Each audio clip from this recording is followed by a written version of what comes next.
What's good, YouTube? Today we've got another first on the channel, which is that this is my first time ever playing the Oracle of the Sun Inca Synchro deck thing. It's kind of a pretty obscure jank deck that's been floating around out there in Edison format. It's the deck that makes the Moon and Sun Dragon guys.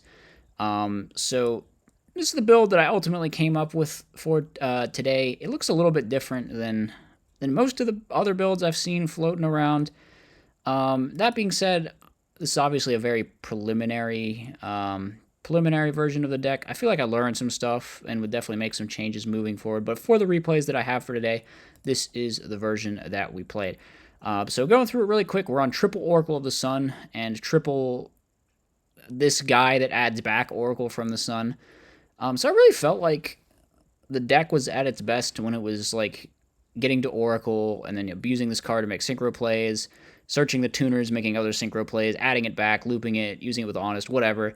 Just, I felt like you need to get to Oracle of the Sun. So for this build, we were playing Limit Reverse and like Charge plus some Lightsworn stuff for milling plus a Hamster. So basically just like a Raikou package to mill stuff, to get it in the graveyard, to use it with Limit Reverse so we can like access the floating effects of stuff like Supe and Oracle of the Sun. But really, from what I gleaned in the few games I have played with this deck, I felt like the sort of Supe and the Fire Ant and the Synchro stuff, and especially the Moon and the Sun Dragons, are just like not the good part of the engine.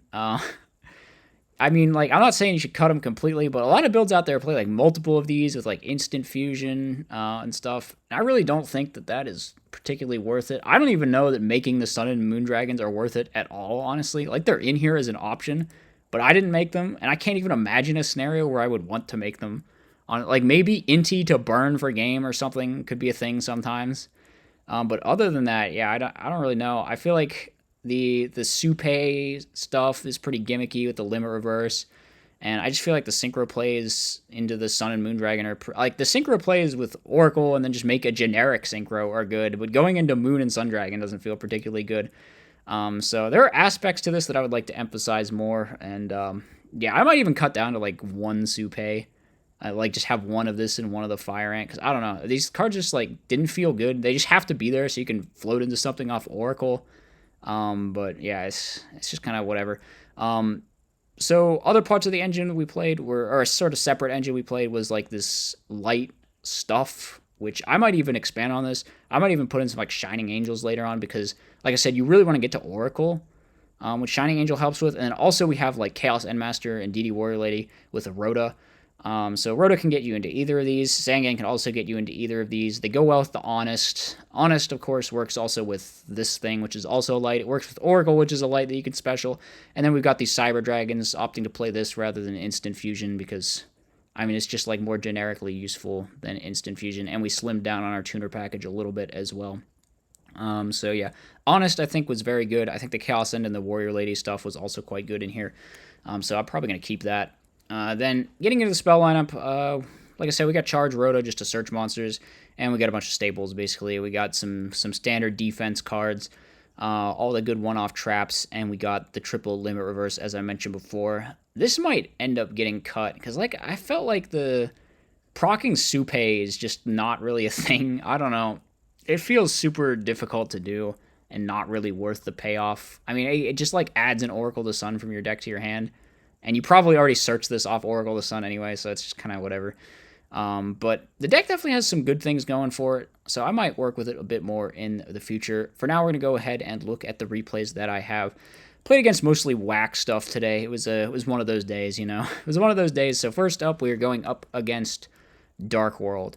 So I Typhooned the back row. My plan was to go special Oracle, summon Warrior Lady, banish their set monster, poke in with Oracle, and then maybe they hit over it, we drop Trag, and we're feeling pretty good at that point, getting our search. But I see the drag down, and I'm like, all right, it's Dark World. Never mind. We're gonna play like it's Morphing Jar, and we're gonna hit over with our Chaos Endmaster. It was actually not Morphing Jar, but we get a second Oracle, so now we got two of them boys on the field. We get in for 2,000, and then I opt to make a level 8 Synchro. Since we know the Plague Spreader's down there, I made Colossal because it's the only one I have that won't just get destroyed by battle. I don't think RDA's in my extra, and even if it was, it's like, well, I guess you could go it to to proc the Oracle of the Sun or whatever. So maybe that would be something. But the opponent has a card destruction, though, so their hand's kind of crazy. They just resolve like multiple Dark World effects here, pop my set Heavy Storm, draw a card, bring out Silva, and then they go stack for Plague, make Black Rose Dragon. So we do get our search here. However, this puts us in Dust Shoot range, which does kind of suck. We get Dust Shooted, but fortunately we drew into another pretty good floater card. We drew into the Apocotaquill, or whatever. It's Apocotaquill. What is it called? I don't know what it's called. It's got a name. So they take that, but that's fine. We just poke with the Fire Ant. And I think they drop Gores here. Now, I do believe that we did something... What did we do? Oh, yeah. We illegally get a second Supe search because I thought that the Oracle just needed to go to the graveyard, or that a Fire Ant destroyed it or something in end phase, but that's not how that works. So we should not have searched that second Supe, unfortunately. They Eradicator me, though, which was wild. I feel like this was a bad Eradicator usage. I don't know, because now the Card Trooper just, like, actually outs everything. So we run over their token. They can't even get over it with this. The only danger is maybe we mill out with the Lila and stuff. But we got 20 cards left in deck, so I'm feeling pretty confident. At this point, it's just, like, we have to win if it's Morphing Jar. Maybe I should have made a level 5 Synchro, though. Because if they had drawn into Tragodia... I don't think their deck plays Tragodia, but if they did play Tragodia and they drew into it, they could have actually lived here. So there's no reason not to play around that, so maybe a little bit of a mistake there. Okay, moving on to game number 2. We have a right hand. I opt to summon the Trooper and set the MST because we're playing around Dark World Lightning, so we don't want to have a set Hamster. We don't want to have a non-chainable back row. We kind of want to bait it. They do just, like, Grend my back row. They don't have Dark World Lightning. But we chain it. It's MST. We take out their Amulet thing, which I didn't even know this worked with Dark Worlds. Is this not a cost? I guess I would have to look into that, but they just don't do anything, so we kind of suspect Gores. They decide to not greed the Gores. They just go for it straight away off of my Sangan attack. We run over the token. Okay. They Brain Control. This was an odd Brain Control. It kind of works out for them, though, because they mill Plague Spreader. However, we're not passing up that Torrential Tribute at this point. We're going to go ahead and grab the Honest, so we have it backing up our Apocotaquill. However, here they have Jar again. I'm like, dang. This guy just keeps drawing Jar card destruction, man. What am I doing here? They Dark World Lightning, but we win the 50-50 here. They miss, and they hit the chainable back row, which means that now the Dark World Lightning is going to fizzle. And we bring back the Card Trooper. They set everything, Typhoon my back row, activate Drag Down, take away my Honest. We both draw one, and then they... Wait, okay, yeah, they get shouldn't they have gotten an additional draw here, actually? Did they just forget to draw off Brow? Am I crazy? I think they did. Wild that I did not catch that. Okay. So they kill my guy, and then the Honest is kind of just walling. We summon out the Fire Ant, go for the Black Rose. It looks a little bit too good here. I don't think the deck plays Starlight Road. But he has the Judgment, which is obviously good for him. We try to hit over this Morphing Jar with the Oracle of the Sun. We go for Rhoda just to thin the deck. Maybe I should have held on to it in case I needed DD Warrior Lady for something. They're going to hit over my guy. That's fine. We get another Supe from the deck. And at this point, we get my... Oh, no. Yeah, I caught this one. He can't Mind Crush with no cards in hand. Not that it really matters in this situation. So we try to swing with the Chaos Endmaster, but we get T-Roared. Okay, that's fine. He draws card destruction. Not too helpful with an empty hand. He decides to crash his guy, which is funny. We get a free Oracle of the Sun from our deck. They go for Pot of Avarice. Put back all of his monsters, because he just got up to 5 by crashing. And draw 2 more cards. He goes for Dark World Dealings. We each draw 1. Discard 1, we get Dust Shooted, not great. They Mind Crush my Storm as well. However, it doesn't matter because we can just Synchro into Stardust and then normal summon the Apocotaquill and attack for game guaranteed. Second match was up against some kind of weird Spellcaster thing. I don't know. It kind of cooked though. Not like it had like Defender the Magical Knight in it and stuff. So neat. They go for Exemplar, Secret Village, they book my guy, and they special out Kaiku. So they're running over our stuff here. And we kind of have a bricky hand with a bunch of normal summons. That's the thing about these guys is you do not want to draw them, just like at all. You just don't want to draw them. They're not good. They're not good. So now he's got the Defender and all these Spellcasters. We Raikou target the field spell since Defender can just protect stuff. Yeah, and then I have to call my Raikou here, because the call's just not going to do anything. So he's the Honest. He uses Defender to keep his thing alive. We go for Magical Android, attack. And then for some reason he doesn't use Defender here, which was odd. Maybe I should have made Catastor, actually. I was thinking gain life points and have the Honest. But Catastor plays a lot better than the Defender, the Magical Knight, because it destroys twice every time. So we hit with the Android. We hit over the Kaiku. Okay, we pass. Draws into Breaker, but that's not really going to help. He could spell Power Grass to put it up to 22, I guess, but yeah, that's not going to do it. We add a Chaos Endmaster down. I just, like, forgot he could protect his guy. Or, no, I forgot he had the Spell Power Grasp, so now it's just, like, the Chaos Endmaster run over play isn't going to work, because he's just going to protect this thing. So we have to Raikou here. And now we summon out the Chaos Endmaster, try to force the Defender destruction prevention, but he just doesn't use it again.